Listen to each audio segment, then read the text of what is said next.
15 বছরের সুন্দরী মেয়েকে বৃষ্টির রাতে বাসায় একা পেয়ে যেভাবে কাজ করলাম গল্পটি সম্পূর্ণ শুনলে আপনার পাইপ দিয়ে পানি চলে আসবে, তাই হাতের কাজ করার আগে হাতের কাছে টিস্যু রাখুন। রাত 10টা। বাইরে প্রচণ্ড ঝড় বৃষ্টি হচ্ছে। কে যেন দরজায় ধাক্কা দিচ্ছে বারবার। দরজা খুলে দেখি একটা মিষ্টি মেয়ে দাঁড়িয়ে। আমি একটা বর্ষর হোঁচট খেলাম। এমন ঝড় বৃষ্টির রাতে এত সুন্দর একটা মেয়ে কোত্থেকে এসে হাজির হল। মেয়েটি আমাকে ঠেলে সরিয়ে দিয়ে ঘরের ভিতরে ঢুকে পড়ল। আমি অবাক হয়ে তাকিয়ে দেখছি শুধু। মেয়েটি ঠান্ডায় ঠকঠক করে কাঁপছিল। নিশ্চয়ই অনেকক্ষণ ধরে বৃষ্টিতে ভিজছিল। আমি দরজা লাগিয়ে দিয়ে মেয়েটিকে বললাম, আপনি কে? কোত্থেকে আসলেন? পরে বলবো। আগে একটা তোয়ালে দিন। আমার ভীষণ ঠান্ডা লাগছে। আর আপনার বাসার মেয়ে লোকদের ডাকুন প্লিজ। বাসায় কোনো মেয়েলোক নেই। ইভেন আমি ছাড়া আর কেউই নেই এ বাড়িতে। একথা শুনে মেয়েটি একটু চমকে উঠল। খানিকটা ভয় ফুটে উঠল চেহারায়। আমি বললাম, ভয়ের কিছু নেই। আপনি দাঁড়ান, আমি তোয়ালে এনে দিচ্ছি। এরপর ছুটে গিয়ে একটা তোয়ালে এনে দিলাম। বললাম, বাসার সবাই মিলি আপুর বিয়েতে গেছে। আগামী পরশু আসবে। আমিও কালকে বিয়ে বাড়িতে চলে যাব। তবে আপনি ভয় পাবেন না। জামা কাপড় বদলে আসুন। আমার ছোট বোন নিঝুমের একটা কামিজ ও পায়জামা এনে দিলাম ওকে। মেয়েটি পাশের রুমে গিয়ে ভেজা জামা কাপড় বদলে আসল। আমার রুমে এসে চুল মুছতে মুছতে বলল, থ্যাঙ্কস। ঠিক আছে। এবার তো বলুন কোথা থেকে এত রাতে? আমি ঢাকা থেকে বগুড়া যাচ্ছিলাম। রাস্তায় হঠাৎ আমাদের বাসটা ব্রেকফেল করেছে। ওটা ঠিক করতে সময় লাগছিল, সেই সময় এমন ঝড় বৃষ্টি। লোকজন ছুটাছুটি করে এদিক সেদিক চলে গেছে। আমি ছুটে এসে একটা দোকানের বারান্দায় আশ্রয় নিয়েছিলাম। কিন্তু 2-3টা লোক সেখানে এসে আমাকে বলতে বলতে মেয়েটি একবার ঢোক গিল। তারপর বলল, ওরা আমাকে বিরক্ত করছিল। খারাপ লোক বুঝতে পেরে সবকিছু ফেলে ছুটতে আরম্ভ করি। কিন্তু কোথাও কোনো বাড়ি চোখে পড়ছিল না। একদম ফাঁকা রাস্তায় আটকে ছিলাম আমরা। তারপর ছুটতে ছুটতে এই বাড়িটাই প্রথম চোখে পড়ল। আমি বললাম, ভালো করেছেন। কিন্তু এ বাড়িতে তো আর কেউ নেই। আমি একা একটা ছেলে। আপনার আমাকে ভয় করছে না? মেয়েটি আমার চোখের দিকে তাকিয়ে স্পষ্ট গলায় বলল, না। আপনার চোখে ভালো মানুষই ছাপ আছে। আর আপনাকে মোটেও আমার খারাপ লোক মনে হচ্ছে না। মেয়েটির কথা শুনে আমি হাসলাম। খুবই সহজ সরল একটা মেয়ে। কিন্তু দেখতে ভারী মিষ্টি। ওর বৃষ্টিভেজা চেহারাটা এখনও চোখের সামনে ভাসছে। মুখটা অসম্ভব মায়াবী দেখাচ্ছিল, ভেজা চুলে একটা স্নিগ্ধ ভাব এসে গেছিল চেহারায়। আর ঠোঁট দুটো ভিজে এতটাই মোহময়ী হয়ে উঠেছিল যে এক মুহূর্তের জন্য হলেও মনে রোমান্টিক ভাবনার উদয় হয়েছিল। ইচ্ছে করছিল হাত দিয়ে একবার ওই ঠোঁট দুটো ছুঁয়ে দিই। মেয়েটির কথা শুনে চমকে উঠলাম। ও বলল, আপনাকে কি বিরক্ত করলাম? আরে না। বিপদে মানুষই তো মানুষের পাশে দাঁড়াবে, তাই না? হুম। আপনি খুবই ভালো মানুষ। কথাটা বলেই মেয়েটি আমার দিকে তাকিয়ে রইল। আমি আবারও হাসলাম। চোখাচোখি হতেই বুকের ভিতরটা ধুকপুক করে উঠল। অনেক স্নিগ্ধ দেখাচ্ছে ওকে। ও বলল, আমি দুঃখিত। আরে এতে দুঃখিত হওয়ার কিছু নেই। আমি ভাবছি আপনাকে কি খেতে দেই? আমি তো হোটেলে খেয়ে এসেছি। বাসায় কোনো খাবার নেই। থাক, লাগবে না। আশ্রয় পেয়েছি এটাই অনেক। এরপর মেয়েটা চুপচাপ আমার বিছানায় বসে রইল। আমি কি করব বুঝতে পারলাম না। ওকে একা রেখে অন্য ঘরে গিয়ে ঘুমিয়ে পড়ব? কিন্তু আমার তো ইচ্ছে করছে এখানেই সারারাত বসে ওকে দেখি। এমন সুন্দরী একটা মেয়ে নিজের ঘরে এসে দাঁড়ালে কি আর ঘর ছাড়তে ইচ্ছে হয়? ও বলল, আপনি গিয়ে ঘুমাতে পারেন। আপনার কষ্ট হচ্ছে? একদম না। আমার বেশ ভালো লাগছে। ভালো লাগছে কেন? জানি না। বলেই হাসলাম। হাসির অর্থ মেয়েটি হয়তো বুঝতে পেরেছে। সে ও মাথা নিচু করে হাসল। আমার হঠাৎ মনে পড়ল পাশের রুমে বিস্কুট আছে হয়তো। ছুটে গিয়ে দেখি কয়েকটা বিস্কুট আছে। বিস্কুট কটা ও এক গ্লাস পানি এনে ওকে খেতে বললাম। ও দ্রুত সেগুলো খেয়ে বলল, থ্যাঙ্কস। অনেক উপকার করলেন। বড্ড খিদে পেয়েছিল। It's okay. আপনি কি ঘুমাবেন? হ্যাঁ। একটু চেষ্টা করি ঘুমানোর। খুব ঠান্ডা লেগেছিল তো। আমি মাথা ঝাঁকিয়ে বললাম, ওকে। আপনি তাহলে ঘুমান। আমি পাশের রুমে গিয়ে ঘুমিয়ে পড়ছি। মেয়েটিকে ও রুমে রেখে অন্য রুমে এসে শুয়ে পড়লাম। বিদ্যুৎ চলে গেছে, সৌরবিদ্যুতের আলো জ্বলছিল। এ ঘরে লাইট জ্বালাইনি। এমন বৃষ্টির রাতে অন্ধকারে শুয়ে থাকতেই বেশ লাগে। কিন্তু পাশের রুমে অমন সুন্দরী একটা মেয়েকে রেখে এ রুমে কিভাবে আরামে ঘুমাই? এমনিতেই ওকে দেখার পর আমার হার্টবিট বেড়ে গেছে। তার উপর মেয়েটা অনেক ফ্রেন্ডলি। হাজার চাইলেও এ রাতে আর ঘুম আসবে না। চুপচাপ শুয়ে শুয়ে অনেক কিছু ভাবছি। বারবার মেয়েটির ভেজা চুল আর স্নিগ্ধ মুখের দৃশ্য চোখে ভেসে উঠছে। কিছুতেই স্থির থাকতে পারছি না। চরম অস্থিরতা কাজ করছে। এভাবে কতক্ষণ চুপচাপ শুয়ে থাকা যায়? এমন সময় মেয়েটির গলা শুনতে পেলাম। ও এ ঘরের দরজায় এসে দাঁড়িয়েছে। বলল, আপনি কি ঘুমাচ্ছেন? না, ঘুমাইনি এখনো। আসুন। মেয়েটি ঠায় দাঁড়িয়ে রইল। বলল, আমার না একদমই ঘুম আসছিল না। তাই আপনাকে বিরক্ত করতে আসলাম। বারবার বলছেন বিরক্ত করার কথা। আমি মোটেও বিরক্ত হচ্ছি না। এমন সুন্দর একটা রাতে আপনার মতো কাউকে। কথাটা এ পর্যন্ত বলে থমকে গেলাম। খুব লজ্জা লাগল আমার। মেয়েটি চুপ করে দাঁড়িয়ে আছে। আমি বললাম, ভিতরে আসুন। অন্ধকার যে। এ ঘরের লাইটটা নষ্ট। আমার মোবাইলটাও ওই ঘরে। চলুন ওই ঘরে গিয়ে বসি। না, এ ঘরেই বসে গল্প করব। আমার অন্ধকারে বসে গল্প করতে খুব ভালো লাগে। মেয়েটি হাতরে হাতরে রুমে ঢুকল। তারপর বিছানার দিকে এগোতে লাগল। আমি কথা বলে যাচ্ছি আর ও আইডিয়া করে করে এগোচ্ছে। বিছানার কাছে আসতেই আমি অকস্মাৎ ওর হাত ধরে ফেললাম। হাত ধরে বললাম, এই তো এখানে আমি। আসুন, বিছানা এদিকে। তারপর নিজের খেয়াল হল। এ কি? আমি ওর হাত ধরে ফেলেছি অন্ধকারে। মেয়েদের হাত এত নরম হয় এটা আমার জানা ছিল না। এর আগে কখনো কোনো মেয়ের হাত ধরার সুযোগ পাইনি। আজই প্রথম। কিন্তু এত সফট আর মসৃণ কারো হাত হতে পারে এটা না ধরলে বুঝতাম না। মেয়েটি আমার একদম কাছে এসে বসল। তারপর আস্তে করে হাতটা ছাড়িয়ে নিতেই আমি বললাম, সরি। মেয়েটি কিছু বলল না। চুপ করেই বসে রইল। আমার এই রাতটাকে স্বপ্নের মতো মনে হচ্ছে। আমার বিছানায় পাশে একটি অপূর্ব মেয়ে বসা, পুরো ঘরে অন্ধকার, বাইরে ঝমঝম করে বৃষ্টি হচ্ছে, মেয়েটি আমার একদম কাছে বসে আছে। ভাবতেই আমার হার্টবিট বেড়ে গেল। আমি কিছুক্ষণ চুপ থেকে বললাম, বাইরে খুব সুন্দর বৃষ্টি হচ্ছে তাই না? মেয়েটি মৃদুস্বরে বলল, হ্যাঁ। রোমাঞ্চকর রাত। কথাটা বলেই লজ্জা পেলাম। আজ যে আমার হয়েছেটা কি? একটু আগেই হুট করেই ওর হাত ধরে ফেলেছি। এখন আবার মুখ ফসকে এমন একটা কথা বলে ফেললাম। কি জানি এরপর আরও ভয়ঙ্কর কিছু করে ফেলি নাকি। মেয়েটি বলল, আপনি বিয়ে করেননি? না, করিনি। এখনও পড়াশোনাই শেষ করতে পারিনি। ও আচ্ছা। বাসায় কে কে থাকে? বাবা মা, ভাইয়া ভাবি আর আমি। আর আপনার? আমরা দুবোন, আব্বু আম্মু আর দাদা দাদি। এরপর দুজনেই অনেকক্ষণ চুপচাপ। আমি কি বলবো বুঝতে পারছি না। বাইরে প্রবল বর্ষণ শুরু হয়েছে। থেকে থেকে বিদ্যুৎ চমকাচ্ছে, বজ্রপাতও হচ্ছে। মেয়েটি কি বজ্রপাতের শব্দে ভয় পায় না? বললাম, আপনার নামটাই তো জানা হল না। আমি নীলাম্বরী। বাহ, খুব সুন্দর নাম তো। কিসে পড়েন? অনার্স ফার্স্ট ইয়ারে। এরপর আবারও দুজনেই অনেকক্ষণ চুপচাপ। গল্প করার জন্য একটা টপিক খুঁজে বের করা দরকার। এভাবে তো চুপচাপ বসে থাকাও যায় না।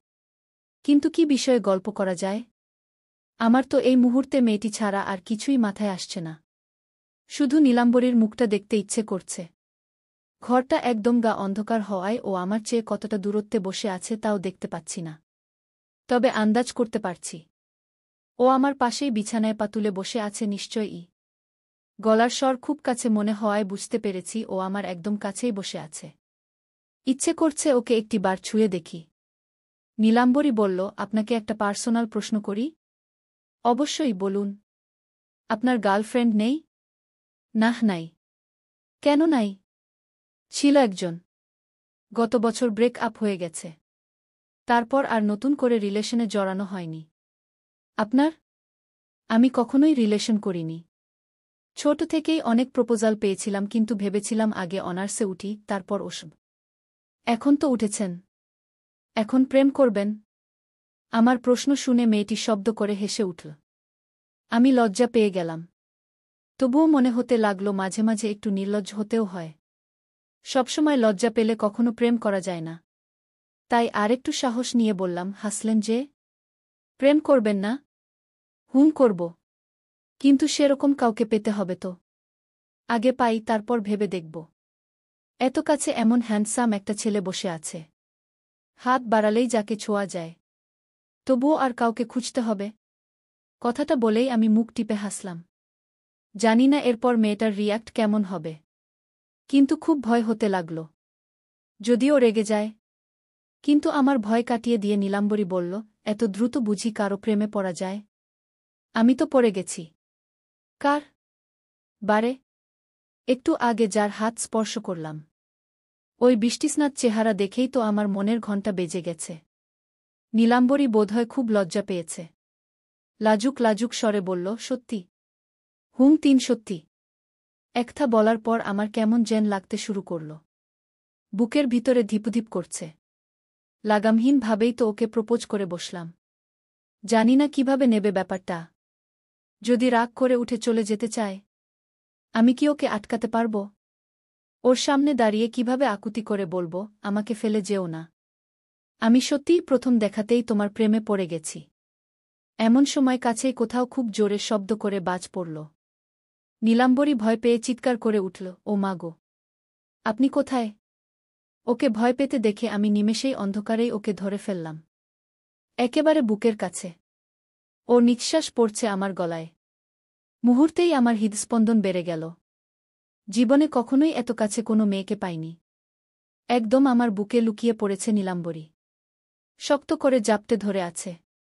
আমার এত ভালো লাগছে যা বলে বুঝানো সম্ভব না। এভাবে এমন আকর্ষণীয় একটা রাত, বুকের মাঝে একটা অপরূপ মেয়ে। কি যে অন্যরকম ফিলিংস হচ্ছে। ইচ্ছে করছে আজীবন এভাবেই ওকে বুকে চেপে রাখি। এই রাতটা যেন কখনো শেষ না হয়।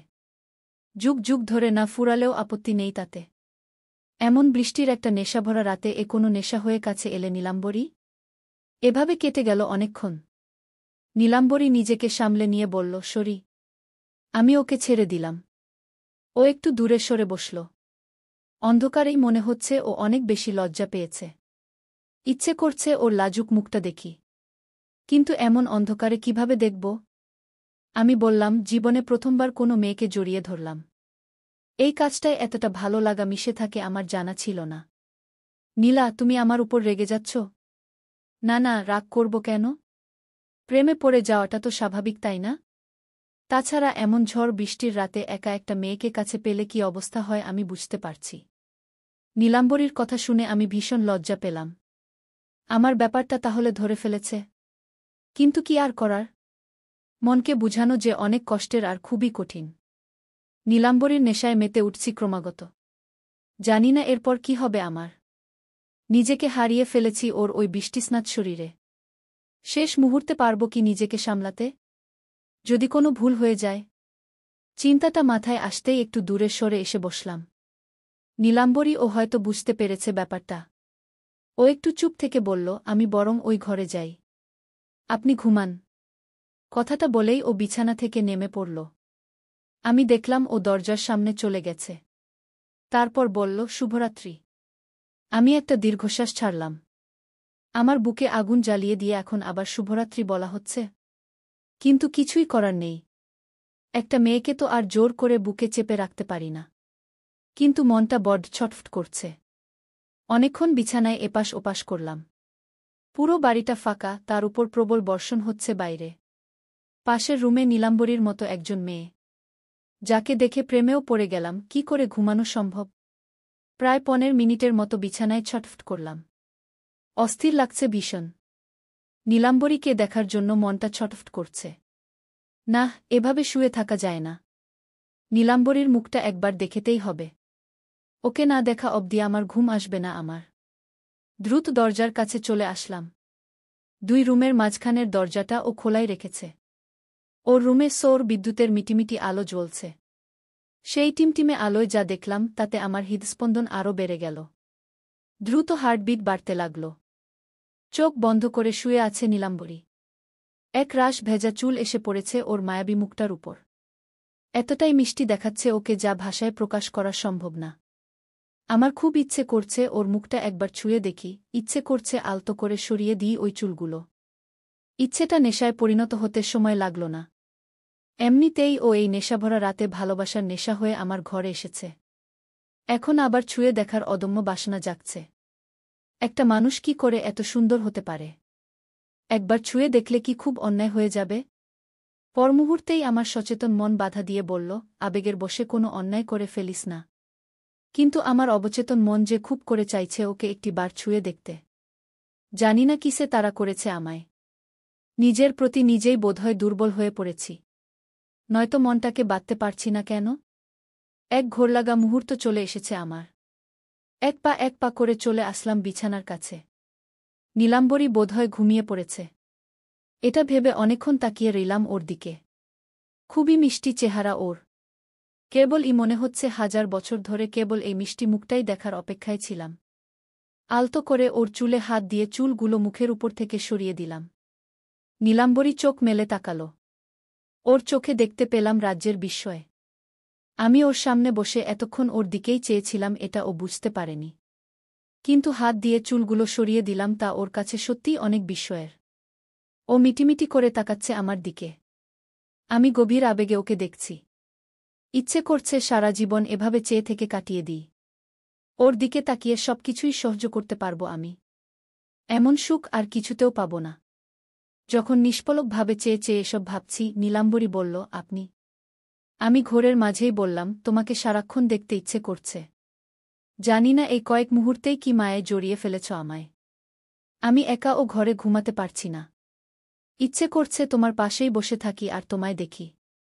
নীলাম্বরী উঠে বিছানায় হেলান দিয়ে বসল। আমি এখন ওর একদম সামনাসামনি। আমার বুকের ভিতরে দ্রুত কাঁপুনি হচ্ছে। হার্টবিট এত জোরে হচ্ছে বুঝি আরেকটু হলেই ফেটে যাবে। ঘরের আলো ধীরে ধীরে কমে আসতে শুরু করেছে। নীলাম্বরী বলল, এ কি? আলো হঠাৎ কমে গেল কেন? সোলার প্যানেল তো। বোধহয় চার্জ শেষের দিকে। যদি চার্জ শেষ হয়ে যায়, তাহলে কি অন্ধকারেই বসে থাকব? এখনও তো পুরো রাতটাই বাকি। আমি বললাম, ফোনের টর্চ জ্বালিয়ে রাখ, ভয় পেও না। আর আমাকে ভয় পাওয়ার দরকার নাই। নীলাম্বরী হেসে বলল, আপনাকে ভয় পাব কেন? আপনি কি বাঘ না ভাল্লুক? বলেই খিলখিল করে হাসতে লাগল। আমি হেসে বললাম, বাঘের চেয়েও আমাকে বেশি ভয় পাওয়া উচিত। বাব্বাহ, আপনি এতই ভয়ঙ্কর। আমার তো মোটেও ভয় লাগছে না। বরং ইচ্ছে করছে বাঘটাকে কামড়ে দিই। কি বললা? নীলাম্বরী জিহ্বায় কামড় দিয়ে বলল, সরি। অন্য কিছু মনে করবেন না প্লিজ। আমি মজা করে বললাম, বাঘ তো মানুষকে কামড়ায়। আমি তো বাঘকে ভয় পাই না, তাই আমি বাঘকে কামড়ে দিতে পারব। মাইন্ড করবেন না প্লিজ। আমি হেসে বললাম, ঠিক আছে, ব্যাপার না। ঘরের আলো আরও একটু কমে এসেছে। এখন আবছা অন্ধকারে নীলাম্বরীকে আরও বেশি মায়াবী লাগছে। আমার হৃদস্পন্দন এত জোরে হচ্ছে, ঝড় বৃষ্টি না হলে হয়তো নীলাম্বরী শুনতে পেত সে শব্দ। আবছা অন্ধকারে বসে দুজন দুজনের দিকে তাকিয়ে কথা বলছি। এক একটা শব্দ অন্যরকম ভালো লাগা হয়ে কানে বাজছে। আমি মেয়েটার প্রতি সত্যিই একটু দুর্বল হয়ে পড়েছি। বললাম, নীলাম্বরী। হ্যাঁ বলুন। আমি সত্যিই তোমাকে ভালোবাসতে শুরু করেছি। নীলাম্বরী চমকে উঠল। মুখ দেখে মনে হচ্ছে ওরও বুকের ভিতর ঝড় শুরু হয়ে গেছে। ও সর্বোচ্চ চেষ্টা করছে সেটা লুকানোর। কিন্তু পারছে না। লজ্জায় লাল হয়ে উঠল। আমি বললাম, আমাকে কি ভালো লাগছে না? নীলাম্বরী একটু চুপ থেকে বলল, আপনি অনেক ভালো ছেলে। কিন্তু কিন্তু কি? এভাবে কি ভালোবাসা হয়? ভালোবাসা কিভাবে হয় নীলাম্বরী? এমন মায়াবী এক রাতে অদ্ভুত মায়া হয়ে তুমি আমার ঘরে এলে। তোমাকে ভালোবেসে কি ভুল করলাম আমি? না। কিন্তু তবুও কি? আমার উপর বিশ্বাস পাচ্ছ না? পাচ্ছি, কিন্তু ব্যাপারটা কেমন যেন লাগছে। এভাবে হঠাৎ দেখায় কি প্রেম হয়? অনেকেরই হয়। প্রেম এমন একটা জিনিস যা 1 বছর সময় নিয়েও হতে পারে, আবার 1 সেকেন্ডেও হতে পারে। Really I love you Nilambari. Nilambari আমার দিকে তাকিয়ে আছে অবাক হয়ে। ঘরটা প্রায় অন্ধকার হয়ে গেছে। আলো নিভে গেছে প্রায়। ঝাপসা আলোয় ওর মুখে এক উত্তেজনা দেখছি আমি। ও আস্তে আস্তে বলল, আমি কখনো কাউকে ভালোবাসিনি। যদি আমাকে ছেড়ে চলে যান? পাগল হয়েছ? আমাকে বুঝতে পারছ না তুমি? তোমার নেশায় মাতাল হওয়া এই ছেলেটা কিছুতেই তোমাকে ছাড়তে পারবে না। আর ছাড়লেও এ বাড়ির দরজা তোমার জন্য খোলা থাকল। নিজে এসে নিজ হাতে আমাকে খুন করে যেও। নীলাম্বরী করুণ গলায় বলল, এভাবে বলবেন না প্লিজ। সত্যি কথা বলতে আমারও আপনাকে ভালো লেগেছে।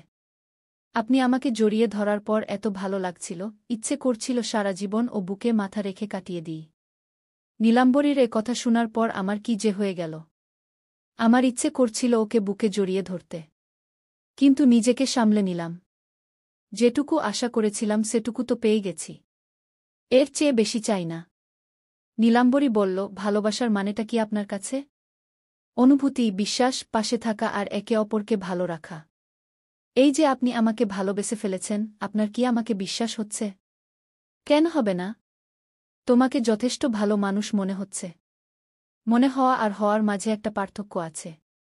আমি বাইরে ভালো ব্যবহার করছি, কিন্তু সত্যিকার অর্থে আমি মেয়েটা ভালো নাও হতে পারি। সেটা বিশ্বাস করা কঠিন হবে। কারণ তোমার মায়াবী মুখে একটা পবিত্রতার ছাপ আছে। তোমাকে অবিশ্বাস করা যায় না। নীলাম্বরী হেসে বলল, ভালো বলেছেন। কিন্তু আপনাকে বিশ্বাস করতে তো আমার একটু হলেও কষ্ট হচ্ছে। অবিশ্বাস করার মতো কিছু করেছি কি? হয়তো বা। নীলাম্বরীর একটা শুনে আমার মুখ শুকিয়ে গেল ভয়ে। নিজের অজান্তেই তো অনেক কিছুই করলাম। লুকিয়ে লুকিয়ে ওকে দেখলাম, মুখের উপর থেকে চুল সরিয়ে দিলাম। কোনো কাজ হয়তো ওর কাছে বাড়াবাড়ি ও মনে হতে পারে। লজ্জিত মুখে বললাম, যদি সত্যিই সেরকম কিছু করে থাকি তাহলে আমি সরি নীলাম্বরী। কিন্তু এটুকু বলতে পারি, তুমি আমাকে বিশ্বাস করতে পারো। আমার বিশ্বাস অর্জন করতে চাইলে তো আপনাকে একটা পরীক্ষা দিতে হবে। কি পরীক্ষা? আমার আপনার সাথে বসে গল্প করতে খুবই ভালো লাগছে। একটু পরে হয়তো পুরো ঘরটা অন্ধকার হয়ে যাবে। সেই অন্ধকারেই আমরা দুজন বসে গল্প করব। বৃষ্টির শব্দ শুনতে শুনতে একে অপরকে বুঝার চেষ্টা করব। কিন্তু আপনি কোনোভাবেই আমাকে স্পর্শ করতে পারবেন না। যদি এই পরীক্ষায় উত্তীর্ণ হতে পারেন, আমি আপনাকে ভালোবাসব। আর যদি পারবেন না মনে হয়, তাহলে আপনি ওই রুমে চলে যান। আমি দরজা বন্ধ করে ঘুমিয়ে পড়ব। নীলাম্বরীর কথা শুনে অনেক ভালো লাগল আমার। ও ভালো প্রস্তাব দিয়েছে। আমি হয়তো নিজেকে সামলাতেই পারতাম না। হয়তো অজান্তেই কোনো ভুলও করে ফেলতে পারি। ও সত্যিই একটা ভালো মেয়ে। বললাম, আচ্ছা, আমি তোমার পরীক্ষা দিতে রাজি। নীলাম্বরী খুশি হয়ে বলল, আচ্ছা ঠিক আছে। এরপর দুজনেই অনেকক্ষণ চুপচাপ রইলাম। আমার বুকের ভিতর ধিপুধিপ করছে। তবুও যথাসাধ্য চেষ্টা করছি ওর কথা রাখার জন্য। নীলাম্বরী বলল, ঝমঝম শব্দে বৃষ্টি হচ্ছে তাই না? বৃষ্টির শব্দ আপনার ভালো লাগে?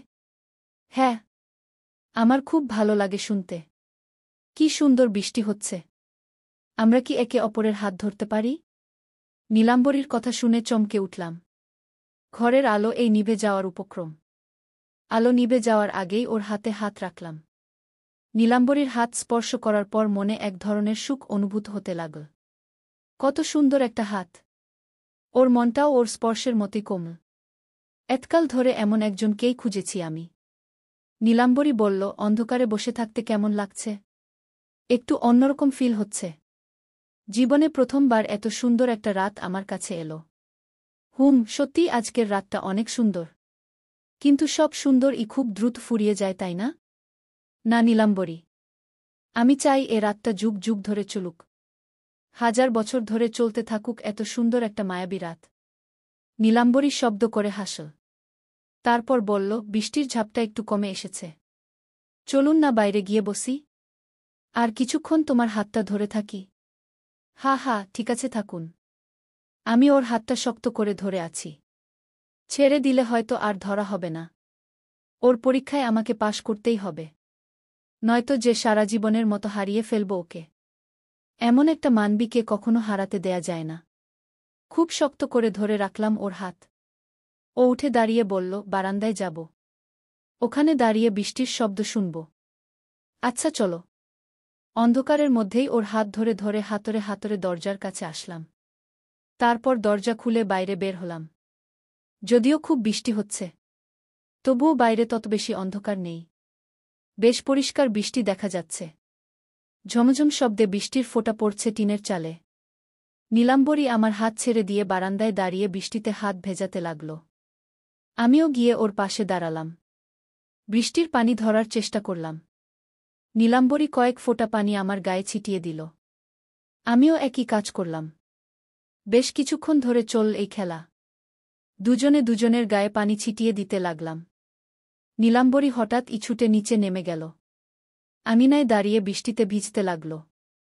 আমি ঝাপসা আলো আধারিতে ওকে ভিজতে দেখছি।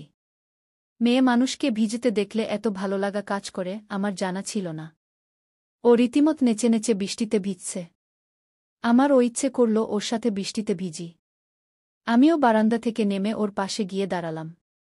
ওর দিকে তাকিয়ে ভিজতে লাগলাম আপনমনে।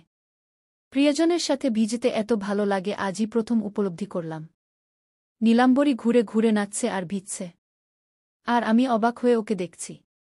নীলাম্বরী বলল, কেমন লাগছে ভিজতে? খুবই ভালো। তুমি কেন এলে বলো তো? এই ছন্নছাড়া ছেলেটার জীবনে এ কোনো ভালো লাগা হয়ে এলে? শুধুই ভালো লাগা? না, ভালোবাসা।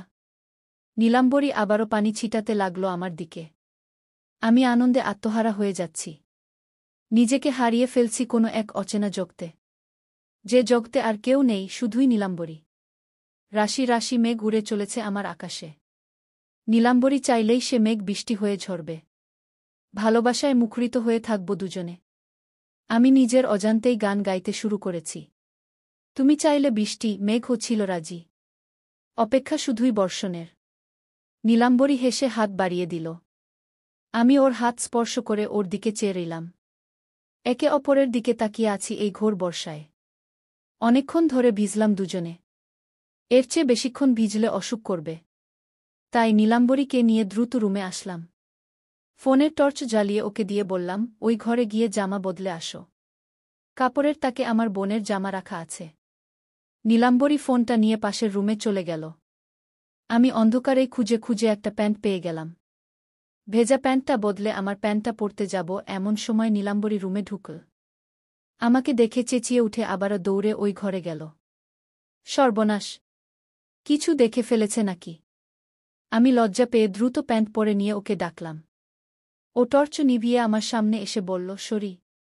এত তাড়াতাড়ি তোমার চেঞ্জ করা হয়ে গেল? না মানে তোয়ালেটা এ ঘরে রাখা ছিল, সেটাই নিতে এসেছিলাম। কিন্তু আপনি যে ওভাবে সবকিছু খুলে জামা বদলাবেন সেটা ভাবিনি। আমি লজ্জা পেয়ে গেলাম। এখনও প্যান্ট পরে খালি গায়ে আছি। দ্রুত একটা শার্ট গায়ে দিয়ে বললাম, সরি। আমি ভেবেছিলাম তোমার চেঞ্জ করতে অনেক সময় লাগবে। সেই সুযোগে পোশাকটা বদলে ফেলি। It's okay. আমি কিছু দেখিনি বলেই মুখ টিপে হাসল। আমি অবাক হয়ে বললাম, সত্যি তো? হ্যাঁ সত্যি। আমি শুধু বুঝতে পেরেছি আপনি কাপড় বদলাচ্ছেন। কিন্তু সত্যি বলছি কিছু দেখিনি। যাক বাবা, বাঁচা গেল। আমার কথা শুনে নীলাম্বরী হেসেই কুটিকুটি। তারপর বলল, এখন কি টর্চ জ্বালাতে পারি? হ্যাঁ পারো। ঘরে কি চাপাতি, চিনি আছে? হ্যাঁ আছে। চা বানাই? খুবই ভালো প্রস্তাব। চলো এক কাপ চা খাওয়া যাক। নীলাম্বরী ফোনটা আমার হাতে দিয়ে বলল, আমাকে রান্নাঘরে নিয়ে চলুন। আচ্ছা এসো। আমি ওকে নিয়ে রান্নাঘরে আসলাম। চা পাতি, চিনি দেখিয়ে দিলাম। ও স্টোভে চা চড়িয়ে দিল। তারপর জিজ্ঞেস করল, আপনার কি কি খেতে ভালো লাগে? ডাল আর ভর্তা দিয়ে গরম গরম ভাত। বাহ, খুবই ভালো খাবার। আর তোমার? আমার বিরিয়ানি খুব পছন্দের। নুডলস, পায়েস, আইসক্রিম। বেশ ভালো। এতক্ষণে চা হয়ে গেল। নীলাম্বরী কাপে চা ঢালতে ঢালতে বলল, কয় চামচ চিনি দেব? তোমার হাতের চা চিনি ছাড়াও মিষ্টি হবে। ও হেসে বলল, তাই বুঝি। এই নিন আপনার চা। 2 চামচ চিনি দিয়েছি। আমি চায়ের কাপ হাতে নিয়ে চুমুক দিয়ে বললাম, বেশ হয়েছে। ভালো চা বানাতে পারো দেখছি। আমার মনে হচ্ছে কি জানেন? কি? আমরা বোধহয় অনেক বছর ধরে সংসার করছি। বলেই হাসতে লাগল। আমারও হাসি পেয়ে গেল। হাসতে হাসতে চা খেতে লাগলাম। ও নিজের কাপটা হাতে নিয়ে অন্য রুমের দিকে পা বাড়াল। আমিও আসলাম ওর পিছু পিছু। ও বারান্দায় রাখা বেতের চেয়ারে বসে চা খেতে লাগল। আমিও পাশের চেয়ারে বসে পড়লাম।